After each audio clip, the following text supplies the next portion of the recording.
JLPT test today, and I'm not ready. I keep doing mock tests, and the first ever mock test I did, I'm miles ahead of that, but Well, get out of there then. But when I did a test last night, my listening got a failing score. So I'm it could go either way. It could go either way at this point. I don't think studying more will really help. Like, I'm at that point where it's either going to happen or it's not going to happen. So I figured I'm just gonna bring you guys with me, because the only thing that would calm my nerves right now is seeing someone actually do it, and I'm not finding any videos like that. I'm finding people talk about it afterwards and whatever. So I applied for the JLPT back in April. I think I got in on the last day, like April 7th, that was the cutoff. There was room. I'm taking the N5, which is so easy that it honestly didn't even exist a while ago. Like, I was talking to my friend who has the N2, and she was saying that N5 wasn't even a thing when she took the test. So that's how, like, nothing level it is. That's giving me a lot of confidence, just reminding myself how easy it is. They had to make up a level just so people could gambarimasu, you know? When I applied, I got this in the mail, which it tells you what test site you're going to, it tells you what level, tells you your name, everything. You're supposed to verify this information, make sure it's accurate. I forgot to do that, but luckily it's accurate, so go me. And it also tells you like the test hours and everything and the sections. Every level is different. N5 is the shortest one because obviously it's not that hard apparently. On the back is all the important information that I'm not going to show you because like my address, but on the inside it just gives you every single possible instruction. It's pretty much just a giant list of all the ways you can fail by accident. The basic ones, like if you try to cheat, like if you're talking or anything like that, obviously, but then there's some like crazy ones, like the proctor considers you to be engaged in behavior that disturbs other people, so if your phone goes off, you're done. This one's actually crazy. Smoking at places other than specified and littering in test site. It even says if you come by car or bicycle to the test site or are dressed inappropriately. The dressed inappropriately one, that one makes sense. But if you come by car and you park at the university, it's a fail. Like, that's how strict they're like, hey, we want the owners of this building to let us come back. Please don't do this. Just read this. Just read this. Make sure you're not doing something silly that you didn't even think of that's gonna cause you to fail.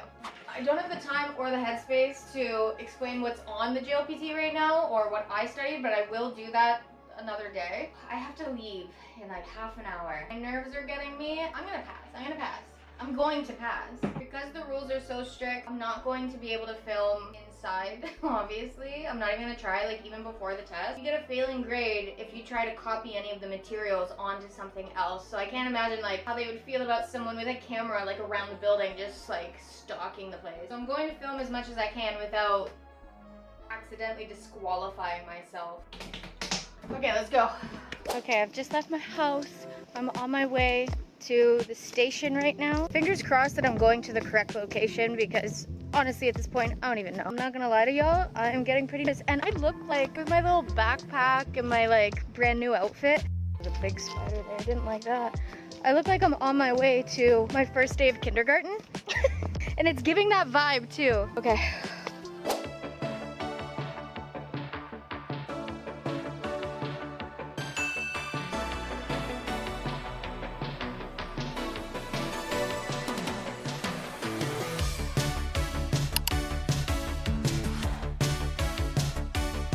I reread the directions on the way here and realized I don't have a pencil, I only have a pen, and you're not allowed to use a pen, so I got the second last one, and there's so many people in here buying pencils.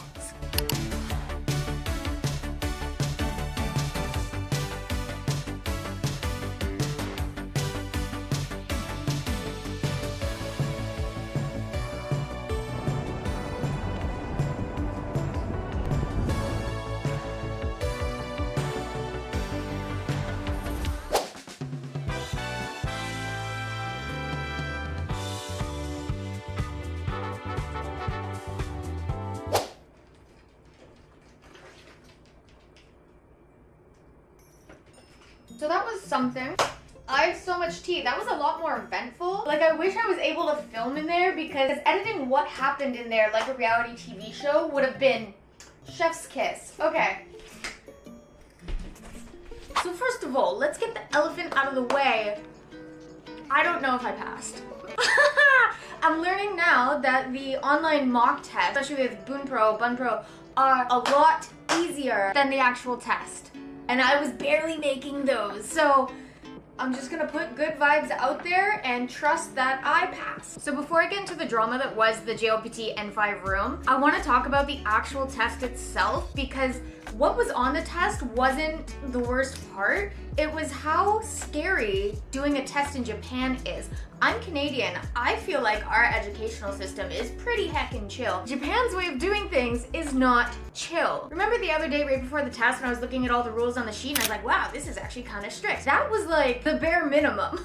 It's so much worse when you go there. What was on the actual test was the easy part of the JLPT. And I know that was my first time, but I saw online a lot, like, it's not how well you actually know Japanese, it's how well you can pass the JLPT. And by that I thought, oh, the instructions on the test would be a little bit hard. But no, it's actually the rules the second you walk into the room. First of all, I was doing N5, so everybody that was in that room can barely understand a short interaction, right? Like, we know single sentences, we know how to order at a restaurant if we do it enough, we can ask for the toilet, right? First of all, they don't give a f. They were giving us all the instructions in Japanese, which makes sense. But the lady at the front who was giving us the instructions was speaking to us at a fluent level, like going fast than regular speed because she's just trying to get through all the rules quickly. And I was like trying to listen. And here's the bad part. When she was explaining, like, this is what will get you a yellow card, which means warning, you know, f up again, you're out. This is what gives you a red card, which means immediately close your test. We're not marking it. You might as well leave because you failed. Like cheating and things like that, right? I understood based on her actions and the few words that I know that this is what she was explaining. Here's how you get kicked out. However, I don't know what she was saying.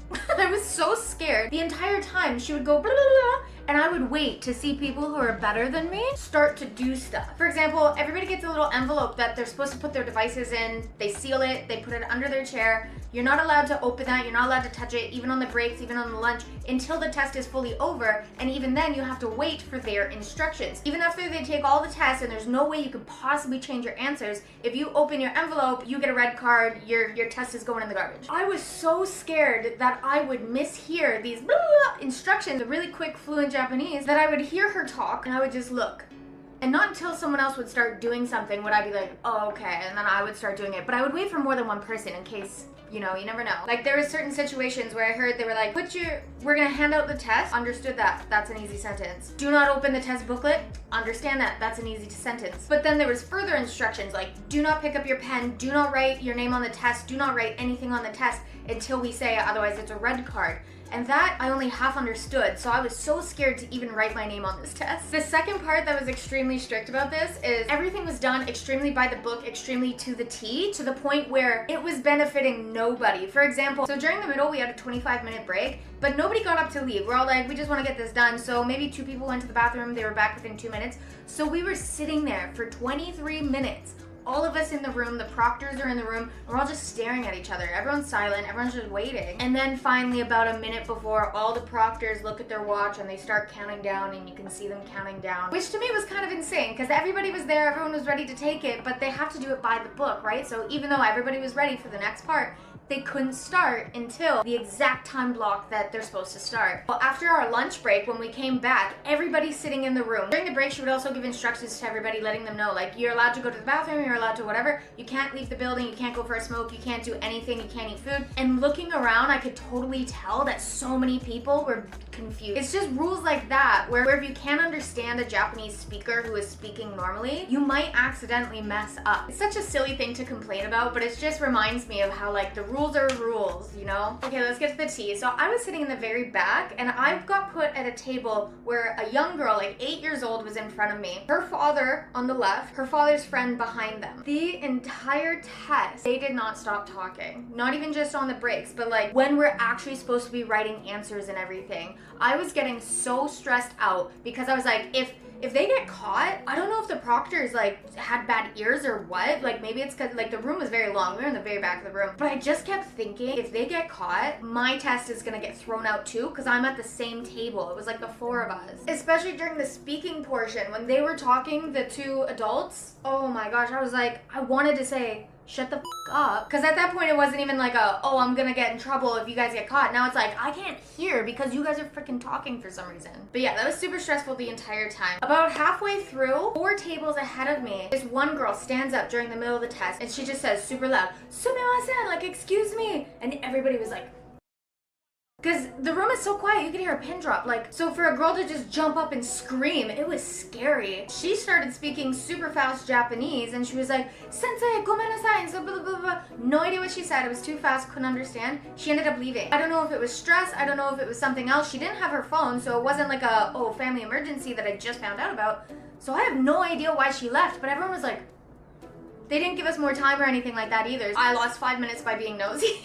But in my defense, so did everyone else, so maybe I hope that girl was okay. Next thing is there was this guy that was sitting a few tables in front of me to the side, but he came a little bit late, so he missed the instructions where they were telling everybody, like, put your phone in the envelope, seal the envelope, put the envelope under your chair. And when he sat down, he looked at the envelope, and I saw he just kind of like put it under his chair because he saw everyone else doing that, and he put his phone into his bag. And I was like, oh no, because they were even saying at the front, not just manner mode, you have to turn your phone off, put it in the envelope, we're gonna come around and check. When they came around and checked, they looked at his envelope, it was flat, and they were just like, okay, like I guess they just assumed like, oh, he doesn't have a phone. But I saw him put his phone in his little bag pocket that was open, so I was like, oh gosh, I hope they don't see that, because like I think he just didn't hear and he was a little bit late, so maybe not his fault, or maybe he just was risking it for the biscuit, but I thought that was rather insane. And the last part of like the tea, I guess, I didn't find out until after. I follow a lot of creators that live in Japan on social media. There's this one girl who did a story time saying that her and about 20 other people in her room got the disqualification red card because they missed one of those easy to miss instructions where they said put the envelope on the table but don't open it yet. They do it step by step, so if you get ahead of yourself, you're getting disqualified. People started opening their envelopes and they immediately red card, red card, red card, red card. She showed her envelope on the screen, maybe one little rip, like nicked it a little bit, not even enough to fit like a few fingers in, so there's no way she would have been able to like get her phone, turn it on, or see her phone at all. And she's, because of that one little rip, she also got disqualified. You can study for months, you can study for a year, and if you miss one of these really simple, easy to miss instructions, all that goes out the window. If you're doing the JLPT for the same reason I was, for visa purposes, doing the wrong thing can make or break if you get your visa renewal or not, which is one of the interesting things about the JLPT that I wasn't expecting, and I think this probably only happens in Japan, is there was a lot of children. Yes, I was only taking the N5, so obviously if you go to school here as a kid, that's probably super easy for you. For the most part, I've been self-teaching through a textbook. I only just got a tutor. I've only had a few things. So to me, N5 was still really hard, you know? I'm like just barely there. So I guess I didn't even think of the possibility of, oh, there are children here that were brought here by their parents who also need to partake in tests like these for visa purposes. I felt really bad. There was an 8-year-old in front of me who would finish a section in like 5 minutes. You can tell she's probably fluent for her age in Japanese. She was speaking to the proctors fluently at one point, asking questions and whatever. She would finish a section in like 5 minutes and then would still have to sit there for the rest of the hour. The test itself, from beginning to end, is 3.5 hours, including all the breaks and everything. This poor 8-year-old girl was expected to sit there and follow all the rules that the adults are having a hard time with. There was one part where if I was doing it or her dad was doing it, or honestly anybody else, they would have been disqualified, but I think they had a little bit of like, I didn't see that moment. She finished her test, she put up her hand, they came around fluently, she said like, hey, I'm done the test, what do I do now? And they're like, oh, there's still 40 minutes, so just sit patiently, you can't do anything, right? And she's like, oh, okay. And she turns around, she grabs her bag, and she unzips it, and she starts like going through her bag, and the proctor was like, like, don't do that, right? Because if I would have done that, instant red card, like, oh, you were looking at answers, whatever. But because it's hard to expect an 8-year-old child to sit still and not do anything for that long, completely unstimulated, I think they kind of were like, we'll look the other way, but like, don't do that. And then during the break, her dad leaned over and was literally like, hey, you gotta stop wiggling, like, you gotta stop doing stuff, stop touching your stuff, they're going to disqualify you. And she was like, oh, okay, my bad. But you know, so cute. The last thing that I personally found interesting about the JLPT was you're allowed to bring a watch as long as it's not a smartwatch. There was a clock in the room that they covered up with paper. And I don't really see the point in that because you're allowed to have watch. So if you don't own a regular watch, you just have no idea how much time you have left for the entire thing. But some people do. It feels like one of those weird, like, I don't want to say advantage because everybody had the option to bring one, but I personally don't own a watch and I'm not going to buy a watch that I'll never wear just for this because I thought there would be a clock in there or something. But it just felt like, just leave the clock uncovered. It doesn't, why do some people get clocks, some people don't get clocked? I don't know. I thought that was silly. Okay, so that was my first JLPT experience, and I did do it in Yokohama, in Japan. You don't get to choose your testing center, so I was extremely lucky that I got the Yokohama location. I'm filming this a few days later because I'm gonna be so honest. Right after the test, I met up with some friends. We went to a festival. We drank a lot because I was just so happy to be done. Like, I haven't studied any Japanese since the test because I'm like, I deserve a week. This is a part of another video I'm making where I am trying to take language learning more seriously because I don't like the fact that I've lived here for almost 2 years and I still speak like a baby. That video will have a lot more to it and it'll be out in a few months, but I just wanted to make the JLPT portion of it a standalone video because there's another one coming up in December which I'll also be taking, but I thought it would be useful for people who want to apply and go to the December one. Maybe they can look up this and feel a little bit more confident going in, and not just another video about what's on the JLPT, but what it's actually like to take it in Japan. If you're interested in more content about how I'm fumbling my way through living in Japan as a foreigner, click like, click subscribe. I upload when I can. I make content about the house that I got. I make content about the festivals. Sometimes I just get drunk and clean my house with you guys. So thank you for watching about the JLPT, and maybe I'll see some of you guys in December at the next one.